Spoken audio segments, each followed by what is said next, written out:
Une chose qu'on apprend à l'école, c'est que la neige est le résultat d'un processus purement physique. Quand la température des nuages descend en dessous de 0 degré, la vapeur d'eau se cristallise sous forme de glace et tombe au sol. Ce qui donne ceci.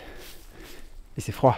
La transition vapeur-glace s'appelle la déposition et au cours de vos études, vous avez peut-être vu passer ces diagrammes de phase qui résument le comportement de l'eau en fonction de la température et de la pression. Ces diagrammes expliqueraient tout ce qu'il y a à savoir sur la formation des flocons de neige. Dans la réalité, c'est beaucoup plus complexe et beaucoup plus intéressant aussi. Depuis quelques années, la recherche scientifique révèle que, en effet, beaucoup de phénomènes naturels, comme la neige ou la glace, sont en fait dus à des bactéries. Bon, évidemment c'est aussi dû au froid en partie, mais on est dans une vidéo YouTube donc c'est quasiment une tradition de faire des hyperboles à ce stade. Cependant, les bactéries ont un rôle central.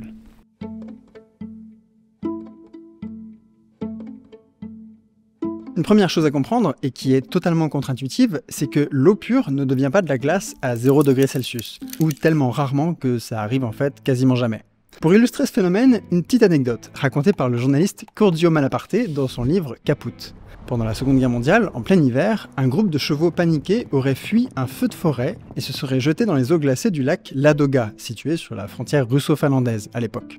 Aussitôt que les équidés paniqués auraient touché l'eau pure, elle se serait cristallisée en un instant, en immobilisant la harde. Des centaines et des centaines de chevaux morts transformés en sculptures de glace. Cette anecdote macabre a été reprise un peu partout, mais elle est probablement fausse. Le bouquin de Curzio est plus qu'à moitié fictionnel, mais elle est intéressante parce qu'elle pourrait être vraie. L'eau pure peut rester sous forme liquide très loin en dessous du 0 degré Celsius. C'est ce qu'on appelle la surfusion, et c'est très contre-intuitif, mais c'est pas rare dans la nature. Au contraire, c'est plutôt la norme. Dans des expériences en laboratoire, des chercheurs ont fait descendre la température de gouttelettes d'eau et ils ont compté combien d'entre elles se cristallisent, ce qui donne ce graphique. À moins 25, la majorité des gouttelettes d'eau sont toujours sous forme liquide et il semblerait qu'elles puissent le rester jusqu'à moins 48 degrés Celsius.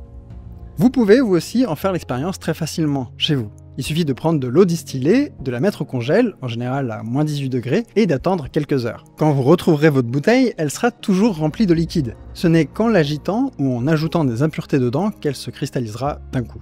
L'idée que l'eau gèle à 0 est donc une approximation théorique. En dessous de cette température, la glace a une énergie plus faible que l'eau, donc les équations prédisent effectivement un changement d'état, mais si on voulait prendre une analogie, en théorie, le carburant contenu dans un briquet peut prendre feu à température ambiante, mais en pratique, il a en général besoin d'une étincelle qui permet la combustion.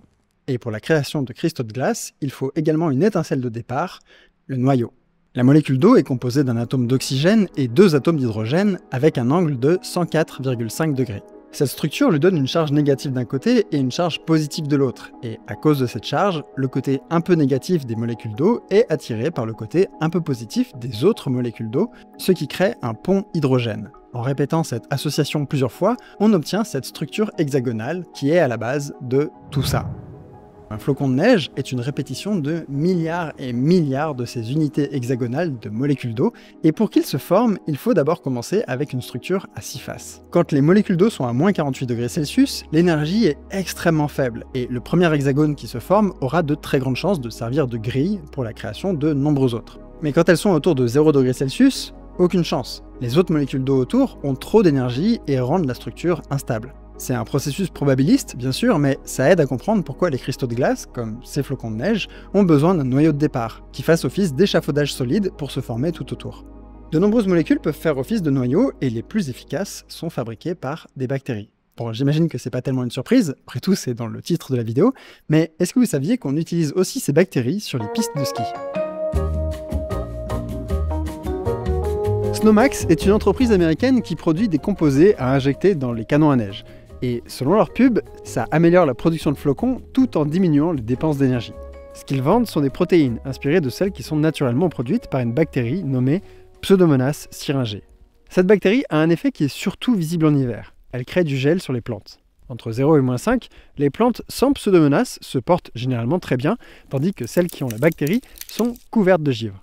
Cette bactérie est capable de former de la glace autour d'elle, ce qui fait éclater les cellules de l'épithélium des plantes. Elle s'engouffre ensuite dans ces brèches pour parasiter le végétal. Grâce à de nombreux travaux, on sait aujourd'hui comment Pseudomonas réussit à commander le gel. Elle synthétise des protéines nommées les INA qui absorbent la chaleur des molécules d'eau environnantes tout en modifiant leur position de manière à ce qu'elles se conforment à un treillis identique à celui de la glace.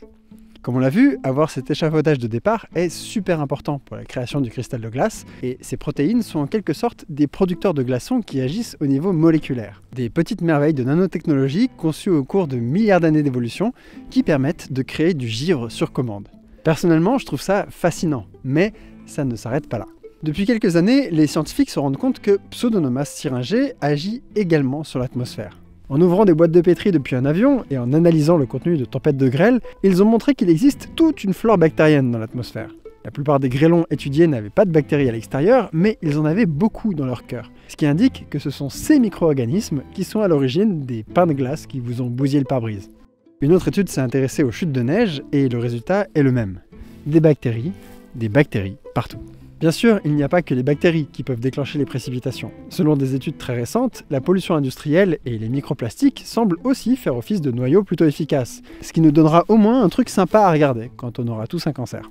D'autres micro-organismes semblent aussi capables de faire le climat. Des champignons et des algues unicellulaires produisent ces protéines qui sont capables de transformer l'eau liquide en glace, et tout ça soulève au moins deux questions. Pourquoi font-ils ça?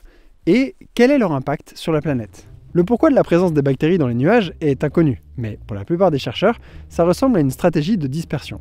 Elles utilisent les courants d'air chaud comme des ascenseurs jusqu'au cumulus et déclenchent la cristallisation de la glace pour retomber plusieurs centaines de kilomètres plus loin, prêtes à geler d'autres plantes. Peut-être, ou alors peut-être que c'est complètement accidentel, on ne sait pas vraiment. Mais en revanche, la question vraiment fascinante, c'est leur impact sur la météo. On peut pas voir les micro-organismes. Leur échelle est si différente de la nôtre qu'on a l'impression que nos univers ne se croisent jamais, sauf éventuellement quand on tombe malade. Elles ne font juste pas partie de notre quotidien, et à cause de ça, on a du mal à garder à l'esprit que le monde dans lequel on évolue est littéralement le fruit du travail de ces micro-organismes. Bien sûr, votre maison, votre taf, les factures à payer n'ont rien à voir avec les micro-organismes, mais tout le reste, si. Le sol sur lequel vous marchez, les molécules que vous mangez et l'air que vous respirez ont tout à voir avec elles. L'atmosphère est composée de 21% de dioxygène, et cet oxygène n'était pas là il y a 3 milliards d'années. À l'époque, l'atmosphère était principalement composée de diazote, de dioxyde de carbone et de méthane. Pas d'oxygène. Puis, les premières bactéries capables de faire de la photosynthèse sont apparues. Leur activité a déclenché la grande oxygénation, il y a 2,5 milliards d'années, et a transformé des quantités phénoménales de dioxyde de carbone en dioxygène. L'atmosphère ancestrale, qui aurait été totalement irrespirable pour nous, a été avalée et digérée par ces cyanobactéries. Cet événement a été une catastrophe pour toutes les espèces qui étaient adaptées à l'atmosphère précédente et a probablement déclenché une extinction majeure. D'autre part, le dioxyde de carbone et le méthane, qui produisaient un effet de serre confortable, se sont aussi fait consommer par ces bactéries, et cette grande oxygénation a vraisemblablement plongé la planète dans une série de glaciations extrêmes, les glaciations huroniennes. Vu de l'espace, la Terre a ressemblé à une boule de neige géante pendant des dizaines et des dizaines de millions d'années. Et tout ça à cause de bactéries. Ce sont également ces micro-organismes qui fixent l'azote atmosphérique et qui le rendent utilisable par l'entièreté des autres êtres vivants. Ce sont eux aussi qui recyclent nos nutriments une fois qu'on est mort, et la liste des minéraux qui sont directement formés par leur activité biologique remplit des pages Wikipédia. Il y en a beaucoup. Encore un exemple. Il y a quelques années, des chercheurs se sont rendus compte que l'océan austral était extrêmement nuageux à cause d'une raison étonnante. Oui, les bactéries, évidemment. On sait que les micro-organismes marins émettent un composé qui déclenche la formation de nuages au-dessus des océans, le DMS. Ces nuages auraient d'ailleurs un effet démesuré sur le climat de la planète, en ayant pour effet de la refroidir, ce dont on les remercie bien. C'est fort sympa de leur part. Dans l'océan austral, les bactéries marines créent des nuages, mais étant donné la circulation des vents dans la région, aucune particule terrestre n'ensemence ces nuages. Parmi les particules manquantes, les bactéries capables de faire de la glace, comme Pseudomonas syringé. Sans ces bactéries, les nuages ne précipitent pas autant et restent plus longtemps dans l'atmosphère, ce qui explique la couverture nuageuse anormale de la région, à cause de l'absence de certaines bactéries. Donc, c'est totalement fou, et l'idée que des bactéries soient responsables de la neige n'est finalement peut-être pas si difficile à croire. Il existe une diversité incroyable de flocons de neige. Bien sûr, il n'y en a pas deux pareils, etc., mais il y a aussi de nombreux types de flocons. Des plaques hexagonales, des plaques dendritiques, des colonnes, des balles et des étoiles. Grâce aux efforts de générations de chercheurs passionnés, on sait à peu près dans quelles conditions chaque famille de flocons de neige apparaît, mais il reste énormément de zones d'ombre sur leur formation. Il y a quelques années, personne n'aurait pu se douter que leur origine est principalement biologique, et je suis très curieux de savoir ce qu'on va découvrir dans le futur. Et je trouve qu'il y a quelque chose de magique à l'idée que ces flocons de neige extrêmement complexes et beaux sont en réalité l'œuvre accidentelle de très lointains cousins qui flottent dans l'atmosphère. Merci à toutes et tous pour votre présence et votre soutien. C'est vous, les donateurs, qui rendez ces vidéos possibles. Et si vous voulez m'aider à acheter des chaufferettes ou une opération pour soigner mes engelures, vous pouvez toujours devenir un donateur ou une donatrice de la chaîne en allant sur Tipeee. Il y a également une boutique avec plein de fringues cool et stylées. Donc n'hésitez pas à regarder tout ça, les liens sont en description. Et sur ce, je vous dis à très bientôt. À la prochaine. Salut.